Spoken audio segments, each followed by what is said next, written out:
right, welcome to Tailgate Talk.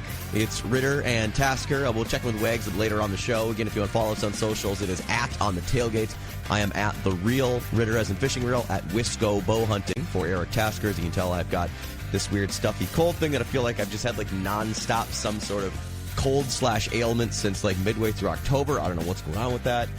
By the way, I want to say thanks again to our sponsors of the show. Of course, Buck Rub Archery, Buck Rub Outfitters, which has been a huge, huge part in all of us in our seasons that we've had with the bows, whether it's myself, Tasker, or Wags, and those that harvested, those that didn't. That was covered in a previous episode, which if you want to check that out, it's up on the podcast channel. You can search it out anytime and get caught up on the drama that was the 2022 bow season, which I shouldn't say was. I mean, it still technically is, and there is still chances, and there is still a lot of hunting still to be had. I know with at least a month for the rest of, the state of Wisconsin. Of course, if you're in like the area that we are, we've actually got all the way through the end of January if we wanted to continue to hunt. But I just don't think it's going to be in the cards for me this year to hunt as late as it did last year because I'm itching too much to get out on some hard water, which there are reports in the northern part of the state and in the Minnesota where there is hard water. There's people on the ice. They're ice fishing already. Yeah, I feel like you've been sick for so long, dude. I just kind of feel bad for you, but dude, it's insane. I don't know, man. It's just like one of those things that just feels like it's lingered and it's just still hanging around. And I've described it as like a constant hum. Like, I just feel like I've had this constant going on, and it's so frustrating. It's like, I feel great. It's just like a stuffy, sinusy, and that's, I guess, what happens when you have a 5-year-old that just likes to cough in your face all the time. A 5-year-old that goes at school and just brings it's just petri dishes, man. It's just germ factories, man. Right. That's what it is. They're lucky they're so adorable, really, is what it comes down to with kids, Yeah, I had a call with a client this morning, and it's 2 days in a row that I've had somebody that has young children and has this RSV thing going around. And it's like, man, I don't know. It's crazy. But here, it's all of a sudden it's cold and I don't know, things are starting to spread fast again. And I don't know, it just is what it is. But I will say I can confirm your Northwoods theory or the rumors. When I was up at deer camp, during the opening weekend of gun season, the little lake at the campground nearby where we hunt was already frozen over. So I don't know how much ice was out there, but I don't know. I mean, you guys keep talking about getting me out on the ice, and I just feel like, every time I talk to my wife about it, she's like, "You're going to do it, Eric. You're going to do it." I'm like, yeah, I mean, I probably will. Yeah, no doubt. But we will make it easy between myself and Clam Pro, John Rasnack, who's on the show with us a couple of times. We'll make it easy. We'll turn it into I can bring a lot of tip ups. We can make it just kind of a little watching flags fest, and just to kind of get the feet wet. Yeah, maybe we'll just have to. I don't know. We'll have to record a show from our phones or something out on the ice. I feel like that would just be such a riot to do it actually out on the water. You're you know what? You're giving me an idea. We could do that. We could pull this off. I could take the mobile equipment out, and we could do the show live from out on a lake. Yeah, I think you're onto something. Is it rechargeable? Is the I don't even know what that thing's called, but does it run off a battery or does it need to be plugged in? Because we can make this happen. Well, I would love to do that. So here's what you got to remember is I've got a lot of lithium power. We've got lithium batteries and things to power things. So we've got ways to plug in and have things powered while out in mobile situations. So we can make it happen. That. We can definitely make something like this happen. So with that being said, we'll touch a little bit on some ice fishing, I think, throughout the show today. But we want to talk a lot about deer season because the numbers finally came out. Of course, we're here in the state of Wisconsin, so a lot of it is based on Wisconsin.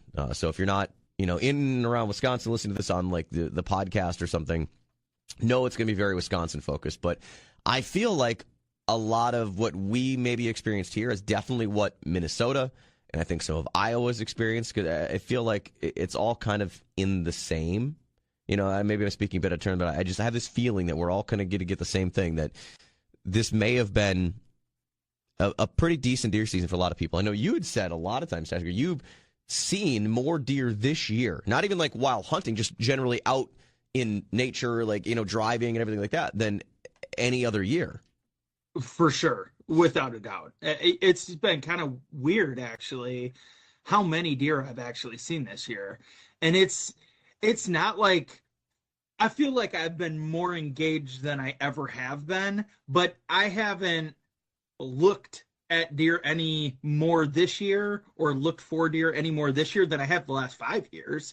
So it's not like I'm just more perceptive to it or that I'm much more aware of it because I'm always looking for deer. I mean, I've been doing it for long enough that I just get excited to see deer out and about. It just seems like I've seen so many deer at all times of June through today that I think we had a little bit of a lull, maybe like August. I remember at the beginning of this year, beginning of summer, we were talking about how many roadkills we saw. Yep. And it was like everywhere. And then it seems like it kind of like, I don't know, kind of went away for a little bit. And then all of a sudden it came back and it's been fun, man. It's been nice just to see a ton of deer. I mean, I've got so many different videos of me just like driving by the radio station or driving out by me here in Hartford of just different times that I've seen deer. It's been cool. I mean, I've seen deer just laying down in snowfall. I've seen deer, just walking around. I've seen moms with their fawns. And I don't know, it's just been kind of unique kind of a year that there have been deer everywhere all of the time, it seems. Like I keep a lot of notes in, a lot of stuff with where I hunt. Within my onX app, I'm always marking, like what tree I sat in, and I leave notes for that day of what I saw or what happened. And I'll go back after the end of the season to kind of have my log, and I can kind of guesstimate in mileage that I've put on of how many miles I've walked to do things. And so I'll do that like at the end like I did last year. This year's is going to be real interesting. I feel like the mileage might be a little bit less this year, but there's going to be some numbers that are much, much bigger. Excuse me, I had a quick cough there. But I was thinking about this the other day and kind of just paging through some stuff. I've been on about just shy of 12 sits, and I can confidently say that only in 2 of those sits have I not been out and had deer within 70 yards of me. Wow. Every time I've been better than me. That's a better ratio than I got. And there's been many times of multiple deer that are, that are inside that 70 yards. It's been pretty, like, I don't know if I've just kind of got something figured out or I'm just that in tune. I don't know, but like I've been around a lot of deer. One of those days that I didn't have anything around me, I could count when I was walking out that morning. And this was after, we told the tale of the buck that I could not recover, and I had to get back out there. I went back out, 2 days later I had to get my head back in the game.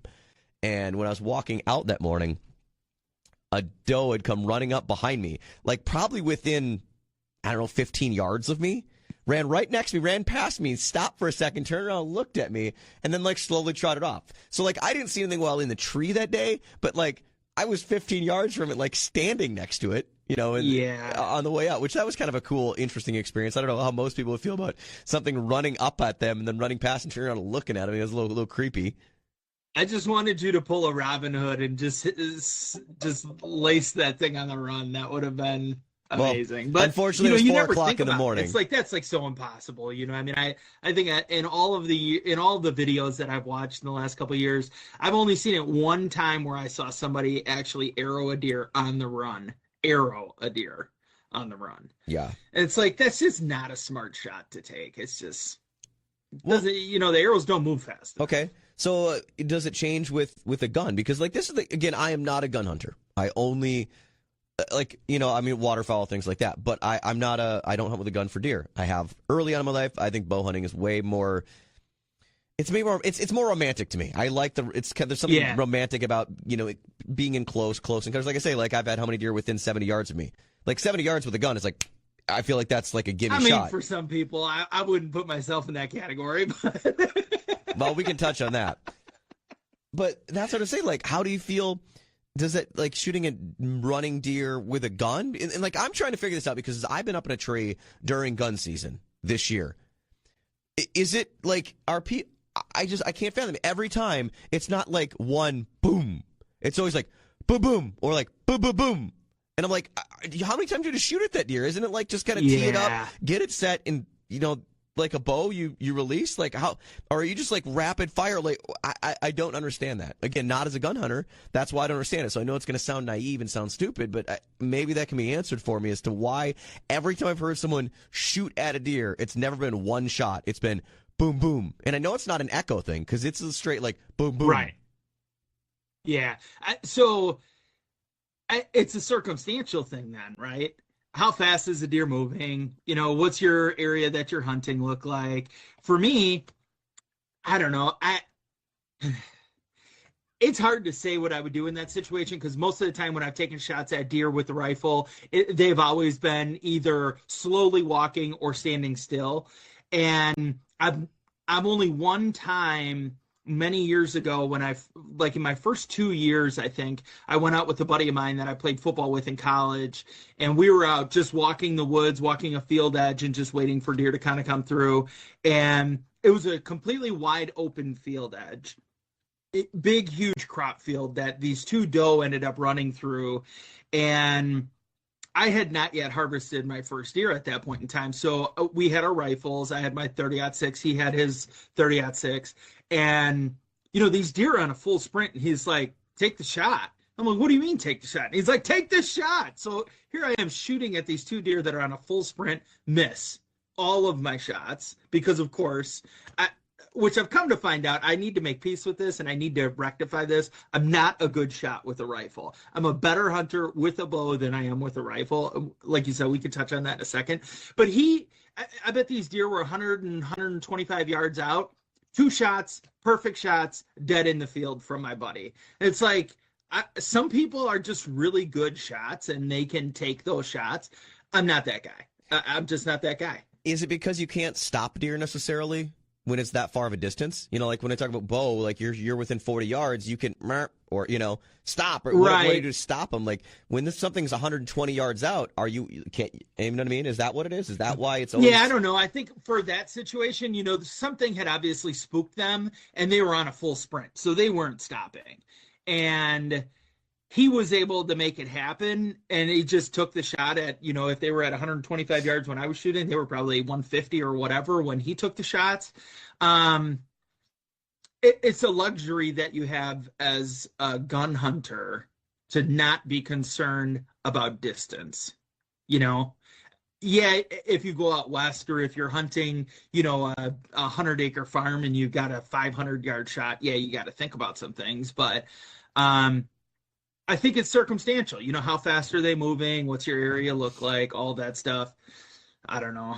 Yeah, I don't like it because I think one of the, you know, you think about Tab K and, you know, we were just kind of looking at some of the numbers here and all the injuries from this year. You know, you got to be aware of your target and what's beyond, you know, and that's something that you have to think about. I mean, that's one of the things that I thought about last year when I missed that buck.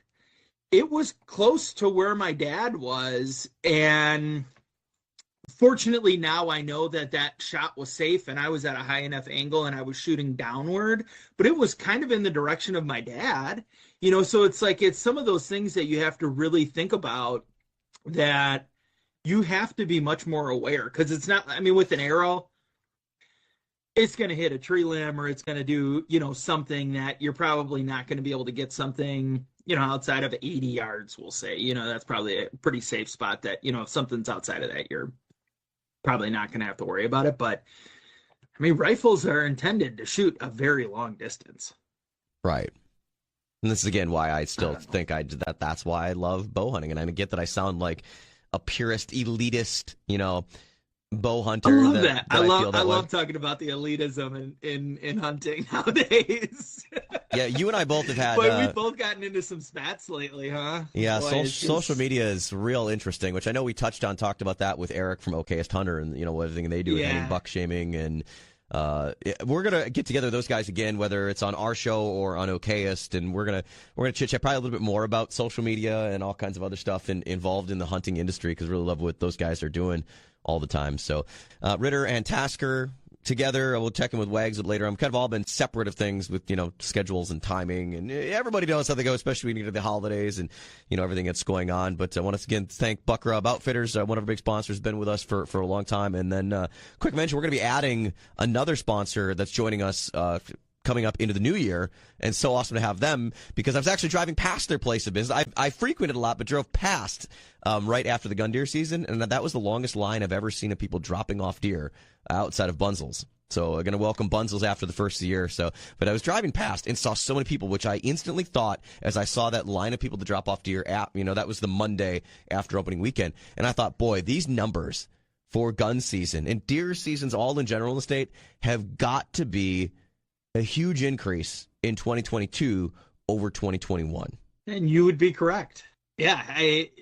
Well, it's weird because we normally we were talking about this before, and I had mentioned this yesterday to you that I had heard one of our other stations in one of the news reports actually talk about the preliminary release of the numbers and how they were up. And when I sent you that, you were like, well, I didn't even get the press release. What the heck's going on here? So we had to actually look it up. Every single press release. We got the details now. We can talk about it. It looks like a good year for hunters. The overall number of licenses, whatever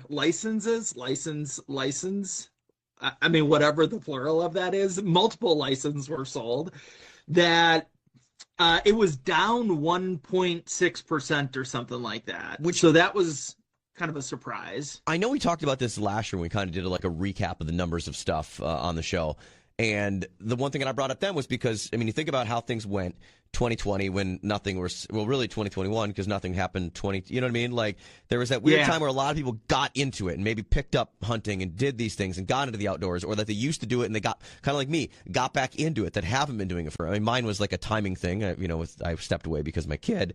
How would that go forward as sort of life goes back to normal till, we start getting back to doing the things we used to do? Would those numbers fall in license sales, or would they continue to stay high? That was always the big question. And it looks like really hasn't changed much. 1%, what's that? A couple hundred, really, at the end of the day? That's not a huge decrease. So it's not like people just like got into these outdoor sports and then we're like, meh, I'm done, and just all had this mass exodus. Excuse me.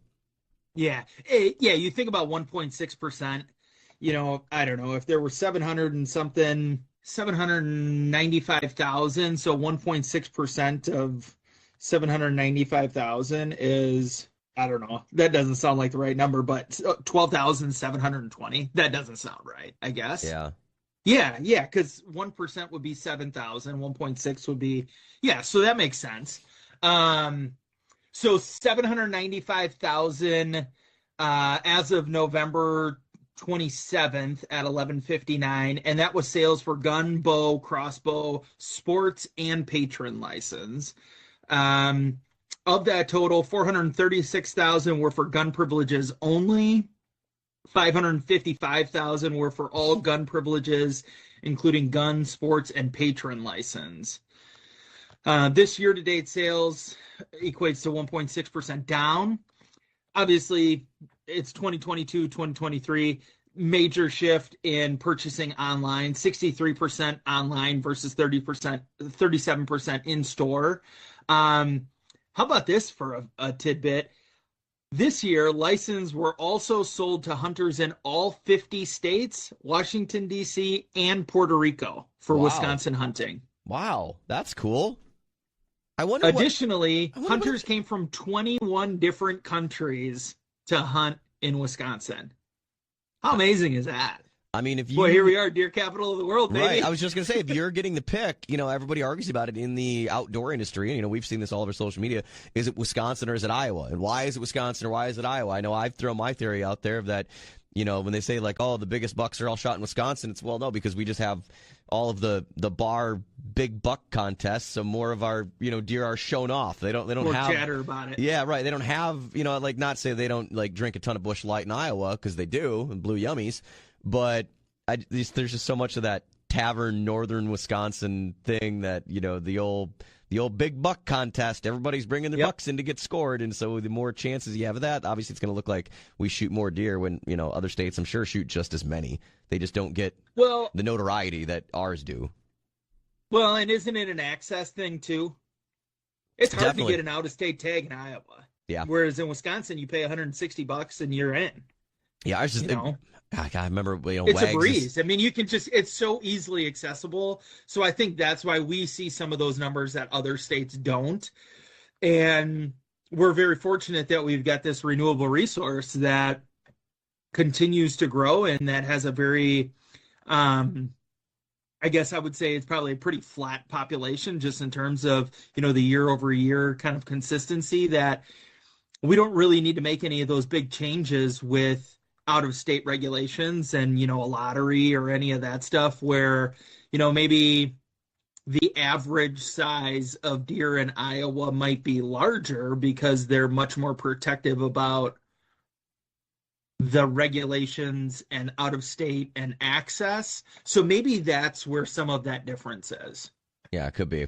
I'm just looking at these numbers of just total harvests. The fact of that was 103,000, basically just over 103,000 registered statewide during opening weekend of the gun deer season compared to only 90,000. So there's like a 15% increase just opening weekend alone. And the fact that most of them were all bucks. Wow. Yeah. It's a 13.9%. Yeah, that's crazy. So, yeah, I mean, here I am. I am hunting in the biggest growth of the entire state. A 30, well, let's call it what it is, I guess, 30.2 and 31.1. So we'll say 30.5 or 30.6% overall increase in Central Forest Zone. That's just monster numbers for the increase in deer that were harvested this year. I mean, that's kind of crazy to me. It makes me a little concerned about what does next year look like. Well, but we're also in a pretty big area, Here was the question that comes up of looking at all these numbers, because I'm a slave for numbers and love analyzing statistics and data and looking at things. Do you think, or I guess I'd say, would you agree with the statement that I will make? That I feel more deer were harvested this year because the weather conditions played perfect. Snow cover, super cold, high winds, the stuff that kind of typically you think has deer up and moving, has them moving around, and the fact that the rut was a little bit later this year than it has been in some past years. I remember on this show that I said before gun season, I thought that it could be a great weekend for gun hunters because that late end of the rut, I think, was definitely going on there. It wasn't that lockdown that everyone talks about. I think they were still at the trail of that chase during opening weekend. Then you add the snow and all that. I think it was just like this perfect scenario for the opening weekend of gun deer season that played to more deer being harvested. My theory. Just throwing out my theories. Yeah. I mean, I wasn't lucky, so I don't know, but I sure felt the freeze opening weekend. That's for sure. Why wouldn't it be? I mean, snow cover on the ground up north makes it so much easier to track deer. Mm-hmm. It's a very, very clear, transparent. It's not like you're walking through leaves or any of that stuff. You've got a perfect snow cover on the ground to make it really, really easy to be able to track deer. Better indication on what your shot looks like and, all of those things. So recovery just increases, probably significantly with that. And you called it, just having that really, really, really cold opening morning. I just remember sitting out in the woods and just hearing that army go crazy out there. And unfortunately, it just wasn't me. I mean, it wasn't me. The interesting part of that is, I know, there's, on social media and stuff, you see a lot that's, everyone's posting out there of successes. And there was a ton during opening weekend. And I didn't get back out in the woods then until the Monday after. So I did that Monday, Tuesday, thanks to, because I was off that week. And, between watching World Cup matches, I was out with the bow, trying to get back at it and see if I could get another crack at, one of those big bucks. And I didn't hear as much shooting as I thought I would have, based on all of what I'd seen. I'm like, oh my God, I'm going to go out there. It's going to be first light, and it's going to sound like an army on Monday. And I think I heard 6 shots. And they were then it was basically, I think, 3 deer, because it was that, like I said, everyone was that 2 deer or 3 deer? Was multiple shots, yeah. And then Tuesday, again, same thing. It really wasn't anything. I heard that was the only time I heard one shot. It was one shot right at first light. And it was not much throughout the rest of the day. So I don't know, that just played in my head also. And I feel like the majority of deer were all harvested on opening weekend compared to the rest of the season because the weather. Yeah. Yeah, it's I don't know, it's interesting. I like the fact that this well, let's just kind of go through it. Northern Forest was about 40,000 deer, just under that, high 30s, probably an increase of about 18.5%. Central Forest was about 7,500 deer. That was an increase of like 30.6, we'll call it, between antlered and antlerless for both of these. Central Farmland, about 113,000 deer, which is probably an increase of about 13%. And then Southern Farmland was, we'll call it 42,000 total deer, about about 10%, 10.2%, something like that. So you factor all of that in, 203,000 deer, an increase of 14.4% in harvest this year. I don't know. Hey, that's exciting to me to see that there was an increase. I mean, I like to see the fact that people are having successful hunts. I don't know. What does that do to the population then? I mean, obviously there's an increase. So does that mean next year's it would be interesting. We should have looked at this too and just kind of did like 2018, 19, 20, 21, 22 and just seen like if this year it's going to be a huge increase, right? What's going to happen next year? Is it going to be a decrease then, percentage-wise decrease? And how does that usually play out? Because I'm kind of like you, I like to see the analytics of it and get an idea. I don't know, but knowing me, if I see that there's a trend of one big year and then next year's a bad year, I'm like, I'm not getting a deer next year. Yeah, I get that. We're going to take a little quick break and circle back around here again. We'll get back into some more of this. We're going to talk some ice fishing, and so we're still going to try to get Wags in here before we wrap up the show here. Just check what he's been doing. He's been back and forth to Illinois and all over the place, and had a pretty successful hunt here in the state of Wisconsin. You want to check out pictures of his buck? It is up on our socials, On the Tailgate. Eric Tasker got a big buck as well. That's up there, On the Tailgate, or you can follow him at Wisco Bow Hunting. I am at The Real Ritter, as in fishing reel. If you want to touch base anything in the show, post some questions out there, maybe got some answers to stuff we were talking about. I posed the theory out there of the gun deer season in the state of Wisconsin. Did the weather play the biggest factor in the harvest being up, or was it something else? I don't know. If you want to weigh in, let us know in there. Otherwise, you can always text as well, 799-1973, and we can get it on there. If you're listening in on the app, you can always use the TalkBack mic. So plenty of ways to get in touch with us on the show here as we continue on. We're going to get to some ice fishing stuff, but I wanted to quick wrap up some of this gun deer season and deer season stuff in general before we go on here. You mentioned earlier, Eric Tasker, the incidents that happened this year, that was another increase as well, was incidents while in the woods. And there were one I know that stood out to you. Hunting incidents. Yeah, have we talked about gun deer drives before on this show? I think it's been one of those like dirty words that's been like slightly mentioned like in a background and like swept under the rug, but not really talked about or divulged into. Okay. I feel something bad coming here. Just let it all out. I'll make it very simple. I don't like deer drives, okay? And I don't like deer drives for one very specific reason, for safety. Because where we are up north, I was very fortunate this year that I was out of the woods before any drives were happening. My uncle, on the other hand, did see 2 deer drives on Sunday of opening weekend. I can't remember if my dad said that he had some guys come through over by him or not after I was gone already. But what I don't like about it is I respect the fact that it is public land and you can do whatever you want. What I don't like about it and what I don't agree with is where we hunt, when nobody else is walking through the woods, we are all spread out very evenly and we never see anybody else. We see, on maybe a mile-long stretch of country road through this public land that we're hunting, there might be 6 trucks that are on this road. Plenty of hunters there. What I don't like is when people walk in and they know there are vehicles there. Okay? When people walk through that area, how do they know where other hunters are? Even if you're in orange, you do not know what's beyond your target, and that drives me crazy. Are you referring to like ground blind hunters? Because I know while you even have to have like the orange like topping or the little, what is it, the square or something on the top of your blind if you're on the ground. Yeah, that to me is not as visible as like someone in full orange. I feel like such a small amount, and it's easy for that to get lost in brush. I do agree with you on that, Tasker.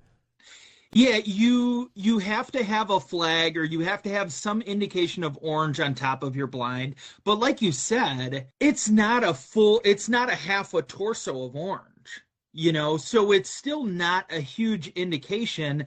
And as you're walking through, how do you know that if you have not approached, or if you have not encountered that individual in the woods yet, how do you know where that person is? And how do you know that you're taking a safe shot if you miss that target? I just don't like that. And it's the reason that I've gotten more into bow hunting and just could really care less about gun deer season, because I just don't want to be in the woods really for that, because we know that there's a very high likelihood or high probability that we're going to get deer drives through that area. That's fine. I completely get that. If that's your jam, go right ahead. I mean, it's just not my jam. I don't like it because purely for safety reasons. And I'll tell you this. So you had said there was one story that had kind of stood out to me. I'll just read this, and then I'll just kind of give my thoughts and back up my argument for why this is so frustrating and why I don't think it's safe. On November 25th, this is Jefferson County. On November 25th, at approximately 3:20, a 36-year-old male victim was a 36-year-old male was a victim of a gunshot wound to the leg. The victim was deer hunting from a ground blind on private property adjacent to public hunting land when a group of 7 individuals conducting a deer drive shot at 2 running deer. A 51-year-old male was identified as the responsible shooter. The victim was driven to the hospital and treated. The victim and shooter were not members of the same hunting party. Okay, so here's a perfect example of somebody who thinks that they're going to be all right hunting on private property and that they shouldn't have to worry about it. And here we have people doing a deer drive and, like I said before, not being aware of what's beyond their target. It drives me crazy, and these are things that could be avoided. So it argues 2 things. What about deer drives, and how can we make them safe? What we talked about earlier, shooting at a moving target. Hey man, if you're a great shot, go ahead and take it. I wouldn't take that shot. But how do you know you're not going to miss? And what happens, there's a high probability of you shooting through that deer, especially if you're close range. You can get a pass through with an arrow. Let's say you can't get a pass through with a bullet. What is beyond your target at that point? Okay, so that's where I really get frustrated by this whole thing.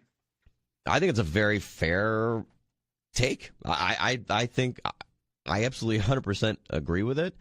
And again, I know it's a fine thing. You can do deer drives. I've done a small drive before, but it was more of a Hail Mary. It was kind of one of those like last weekend.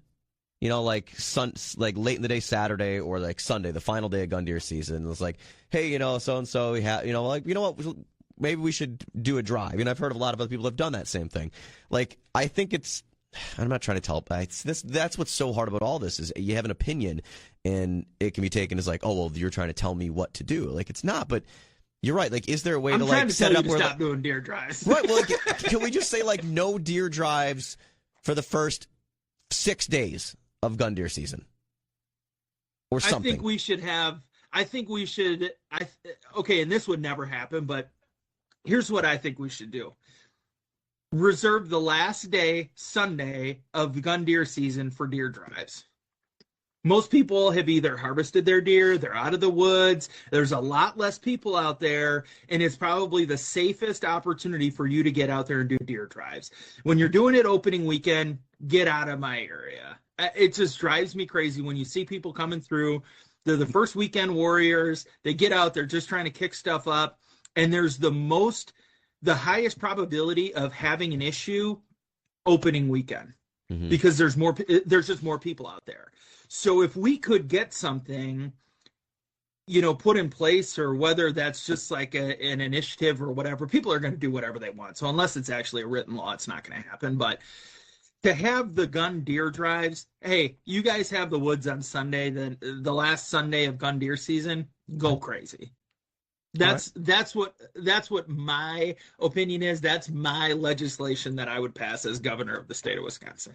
I feel like this needs to be one of your TikToks or one of your Instagram it's reels. coming, baby. I got it in my notes. It's coming. I'm going to add that to the list. And then if you really want to get people, really ruffled up, you can hit on crossbows or cross guns, as I referred to them. I mean, that was start doing cross gun drives. That was an intentional, and again, I did respond back to a lot that were on my TikTok that involved crossbow stuff. And I'm not completely against crossbows, or I think they're a great tool and they're very useful for a lot of people.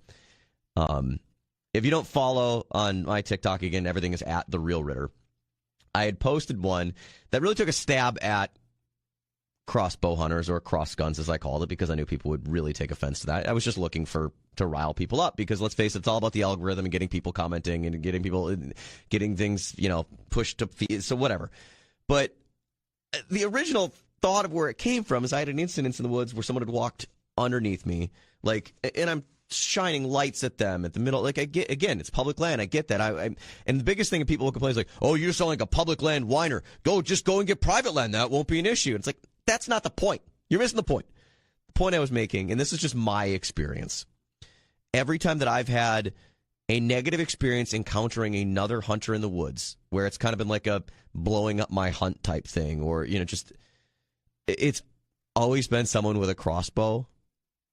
And that was the only point I was making. And it wasn't that I was attacking crossbow hunters. There's a lot of people that use crossbows that think that compound bow hunters are elitist. And why do they have this elitist attitude about themselves? That's all I literally say in the entire thing. I start with, why do compound bow hunters have such an elitist attitude? I then told the story about this instance. And then I came back with setting up, that story is when those situations happen. I was only pointing that out. So many people that are I'm just a public land whiner, but I was just saying that there's a lot of times I think that compound bow hunters feel like when their hunts get blown up or something happens negative to them in the woods, it's always by someone with a crossbow, and so they have just automatically built in then a negative attitude about crossbows or people that use crossbows. That was all I was saying, but holy crap, did I rile up the TikTok community, which thank you for everyone that has given me all the views and likes and comments and new follows. That popped, huh? It has been a fantastic growth. I applaud it, and I will gladly say things but it's always my theory of, and even on this show when we talk about things, people only hear what they want to hear. You'll hear 3 seconds, when you just were talking about deer drives. There's probably someone that only heard that and was like, this guy hates deer drives and says deer drives should be illegal, but didn't hear the whole reasoning and the honest thought. And it's just an opinion. You can agree with it or not, but that's your opinion. Yeah. I was just sharing my experience of something that happened to set up I feel that's why crossbows get such a negative connotation, is because, and I'll say here on the show exactly what's in the TikTok.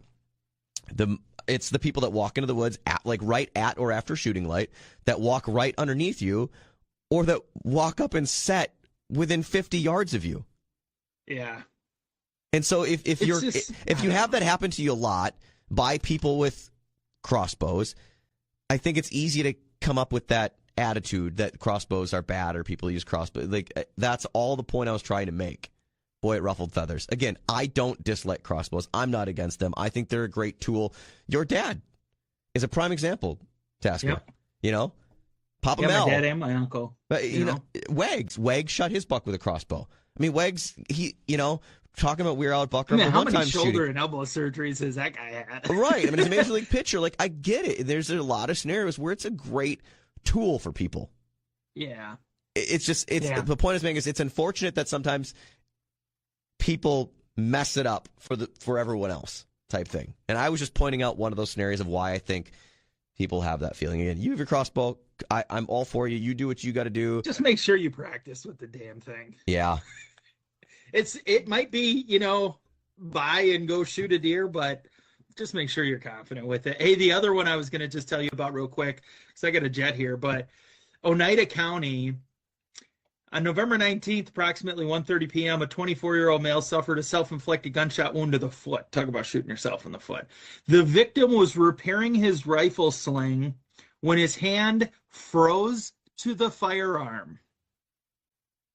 As he pulled his hand off the firearm, he hit the trigger, causing an unwanted discharge. The victim received medical treatment for the injury. Now, that was opening morning when it was cold as all get out there. And that just seems really bizarre. I have a lot of follow-up questions. So many questions.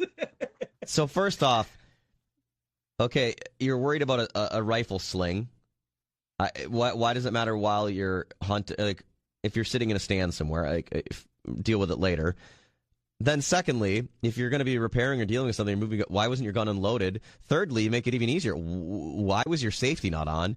And then let's talk about, how do you freeze your hand to your gun? Like, how was your hand wet that you then touched a cold metal barrel? I would assume that's what you froze to. Or did you for long enough? Right. Or did you freeze the trigger? Or was that the point that you took off your gloves and had some like sweaty or some sort of wet hand that then you were near your metal trigger guard or trigger, and then your other hand messing with a sling? And there's so many questions to this that just do not make sense. I feel like alcohol was definitely involved. Had to be. You know, hey, I mean, it's Wisconsin. So, but I don't know, man. Well, I can't wait for us to get on a couple of these rants, you know, because we got a couple running. We got a couple that are in the works. And I don't know. I'm sure if you follow us on Instagram, you'll see something from us here soon. And it's not just all about just, being the riled up people, but it happens. I'm most excited, though, about getting Eric Tasker out on the ice. We're definitely going to make it happen. We're going to get you on an actual ice fishing experience with myself and Resnick. We'll try and get Wags out with us. Maybe Vince, trying to get a whole group of people together, get together, and just hang out. Like we talked, maybe we're going to try and set up a way to do the show on the ice, and that would be, I think, a lot of fun and something to do. So I think that show has the potential to get really carried away. We have to start doing the show and start recording. Just the four of us together. Just the four of us together would be a lot, but I feel like there might be some lattes involved, and maybe a couple other things. Yeah, I would like to see it set up much like Canada was, where when we did our show, we were on with Gary from Ballard's Black Island.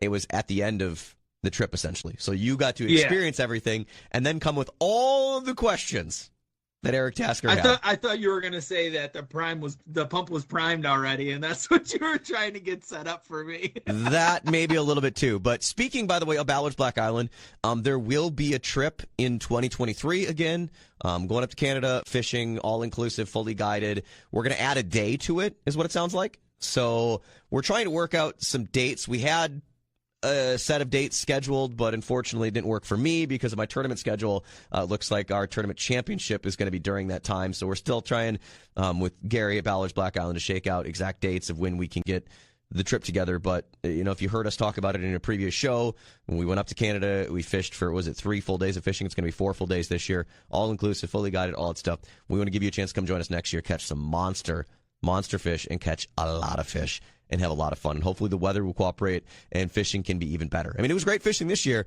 but there was challenges.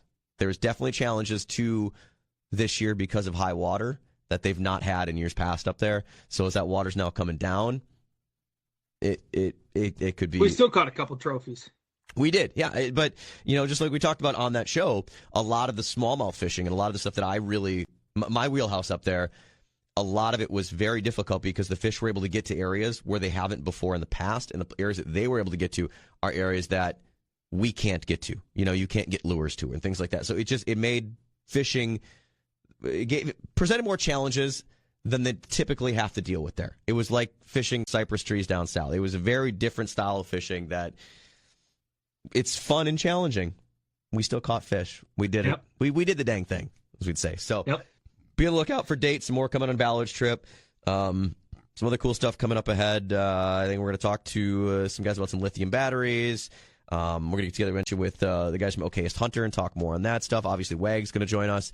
And, I think that's about it. We may as well That's good. We'll see you later, man. All right. Have a safe one. See ya. And looking at the time, unfortunately, we're not going to be able to get Wags into the show this week with things, but we'll definitely catch up with him, find out what he's been up to. You can follow our socials at On the Tailgate. Really quickly, want to throw in there ice fishing. I mentioned early in the show that people in northern Wisconsin, Minnesota are out. Of course, there was an incident on Upper Red Lake in Minnesota this past week where some ice had broken away and a bunch of ice anglers were kind of stranded. They got them all off safely, but just early ice safety, always such an important thing. And I know there's a lot of things you maybe seen on social media, charts and stuff saying, what's safest ice, walk on to ATV to whatever.